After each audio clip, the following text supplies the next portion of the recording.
Sebelum berternak itu sebenarnya kita sudah untung duluan karena kita sudah bisa nge-save.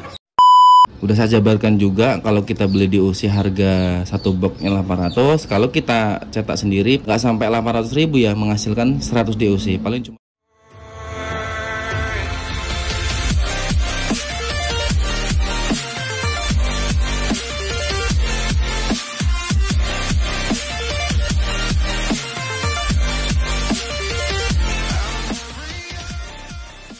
Assalamualaikum warahmatullahi wabarakatuh. Baik lagi di channel peternakan Putra Kembar, channelnya peternakan akal sehat. Sebenarnya lebih efisien mana, kita cetak DOC sendiri atau kita beli DOC dari luar? Karena memang banyak sekali pertanyaan dari rekan-rekan, kayaknya sih rekan-rekan peternak baru ya, yang baru memulai berternak dan mencari referensi. Lebih baiknya itu sebenarnya kalau memulai usaha di ternak ayam, beli DOC atau kita rawat indukan sendiri, cetak DOC sendiri dan panen telur tiap hari. Itu sih kebanyakan kayak gitu ya.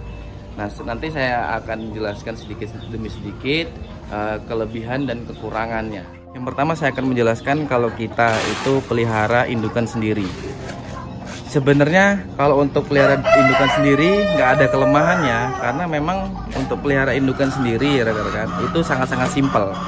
Kita cukup kasih makan, kasih minum, dan ayam-ayamnya itu bahkan bakal insya Allah bertelur tiap hari gitu loh. Jadi nggak ada ribetnya kalau itu kalau menurut saya ya. Nggak tahu kalau menurut rekan-rekan sendiri. Ini sebenarnya sangat-sangat cocok juga diterapkan bagi rekan-rekan yang mau berternak tapi itu sibuk, yang sibuk kerja di kantoran atau sibuk kerja PNS, guru, dosen dan segala macam ya. Tapi mereka tuh mau menyambi berternak ayam juga. Sebenarnya nggak ada ribet-ribetnya, hanya kasih pakan aja. Nah, jadi rekan-rekan tuh bisa lihat juga dong. Ini ayam-ayam saya. Ini bertelur tiap hari. Jadi dari 5 ekor yang di sini itu setiap hari itu bertelur 90%. Dan ini sudah 2 hari tidak saya ambil telurnya, kita hitung ya, 1, 2, 3, 4, 5, 6, 7, 8. Jadi rata-rata per hari itu 90%. Nah, ini langsung aja kita kasih pakan. Nah, cuman kayak gini aja sih rekan-rekan. Kalau kita itu pelihara indukan sendiri, jadi sangat asik kan. Kita hanya kasih pakan, terus kasih minum. Ayam-ayam itu memberikan income ke kita gitu. Dan saya juga akan kasih sedikit gambaran. Kalau kita pelihara DOC kayak gini, untuk menghasilkan 100 DOC itu tidak sampai 200.000 lah. Itu sudah saya hitung-hitung banget ya. Karena untuk menghasilkan itu kan yang jelas kos pakan yang kita hitung. Kos pakannya sehari habis berapa dan sehari menghasilkan telur berapa.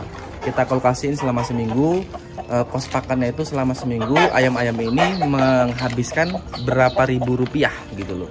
Nah, nanti setelah itu kita masukkan ke mesin kertas. Nanti saya juga akan menyambung video ini ke langsung kita masukkan telur-telur yang sudah saya kumpulkan selama 7 hari. Sangat-sangat menggiurkan kan? Nggak ada yang nggak menggiurkan kalau kita ternak ayam skala rumahan. Saya nggak akan ngomong juga ternak ayam skala besar ya, karena modalnya sangat-sangat besar. Lalu pertanyaan, bagaimana kalau kita ternak ayam itu membeli DOC dari luar? Ya, saya sih sebenarnya nggak mau menjelaskan itu juga sih, karena yang jelas modalnya besar. Karena untuk DOC yang satu box isi 100 DOC itu kan 700, ada yang 800, ada yang 900 pulangan. Itu 100 DOC, itu sudah kos kita sudah keluar. Kalau kita cetak DOC sendiri 100 ekor itu tidak sampai 200.000 modalnya. Kita sebelum berternak itu sebenarnya kita sudah untung duluan karena kita sudah bisa nge-save sekitar 600.000 rupiah. Perbandingannya gitu. Kalau kita pelihara indukan dan kalau kita beli DOC dari luar, itu perbandingan seperti itu rekan-rekan.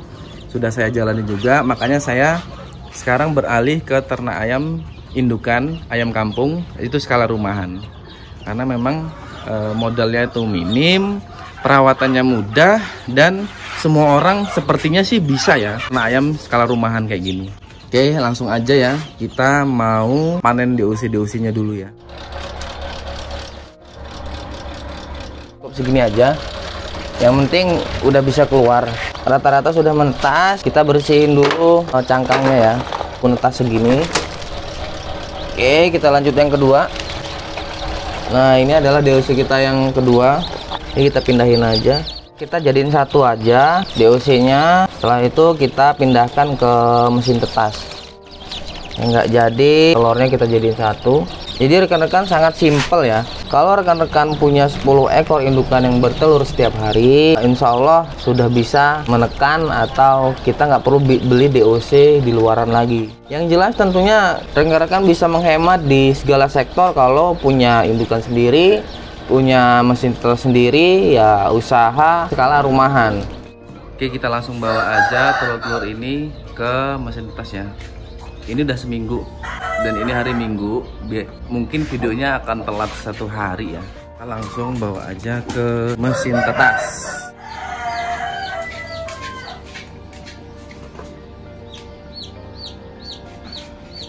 Oke rekan-rekan, jadi sebelum kita masukkan ke mesin tetas, kita tandain dulu tanggalnya ya. Sebenarnya nggak perlu satu-satu sih. Setiap tray ini 2-3 tanggalnya cukup, karena kan nanti di usia 5 hari teropong lagi gitu loh. Kita pilih lagi yang fertil mana, yang enggak fertil mana gitu. Bisnis ayam kampung skala rumahan itu kalau menurut saya sih yang paling asik ya kita cetak DOC sendiri dan kita panen telur tiap hari rekan-rekan. Kalau telur yang di depan rekan-rekan ini adalah telur-telur ayam akapurba saya yang saya kumpulkan selama 7 hari berturut-turut. Dan ini hari ke-7 kita masukkan ke mesin tetas gitu rekan-rekan. Jadi sebentar lagi semuanya sudah selesai, baru kita masukkan ke mesin tetas. Jadi pertanyaan rekan-rekan itu yang masih bingung sebenarnya mau mulai dari pelihara indukan kah atau DOC kah, ya semoga video ini bisa sedikit menjawab ya, bukan menjawab, sedikit jadi referensi dan sedikit menjawab pertanyaan rekan-rekan gitu loh. Yang mau pelihara DOC dan DOC-nya beli ya monggo. Dan kalau misalkan mau cetak DOC sendiri dan beli indukan sendiri itu juga monggo. Jadi itu pilihan masing-masing sih sebenarnya. Udah saya jabarkan juga kalau kita beli DOC harga 1 boxnya 800. Kalau kita cetak sendiri paling nggak sampai 800.000 ya, menghasilkan 100 DOC paling cuma 200.000. Dan selisihnya kan sangat-sangat banyak kan. Ya sangat-sangat banyak sih.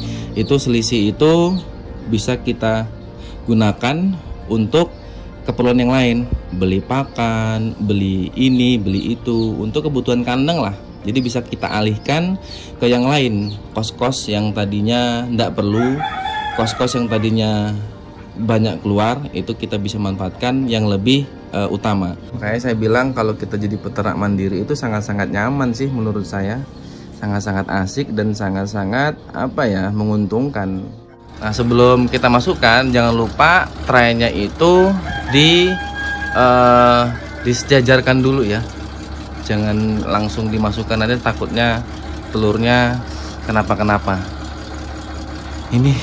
Ini cepot rekan-rekan karena memang usia mesin tetanya sudah lumayan tua, jadi memang butuh perbaikan sedikit-sedikit.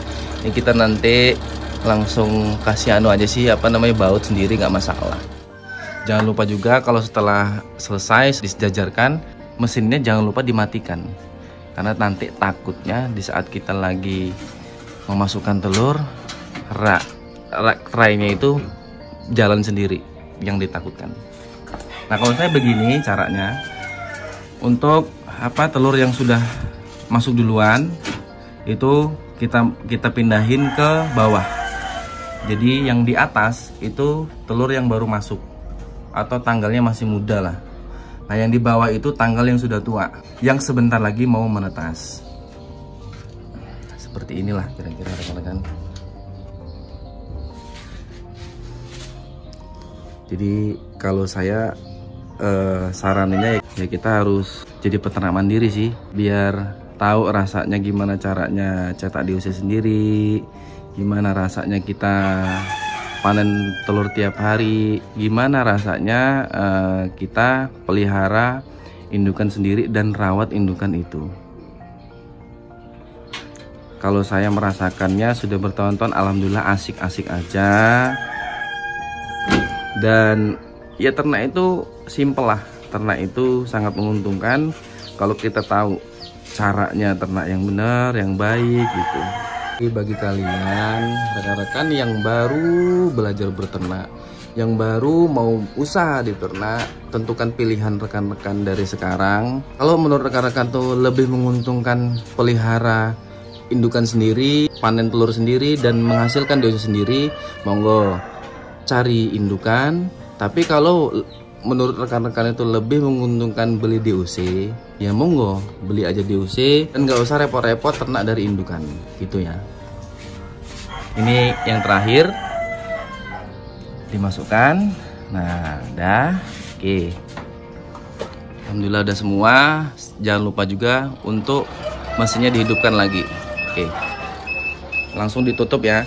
Karena kalau untuk mesin tetas yang full otomatis, jangan terlalu lama kita membuka pintunya. Untuk telur-telur yang lama kan butuh suhu yang stabil. Gitulah rekan-rekan. Oke, mungkin videonya cukup sekian ya rekan-rekan. Nah, bila ada salah kata-kata, saya mohon maaf. Akhir kalam, assalamualaikum warahmatullahi wabarakatuh. Salam peternak akal sehat.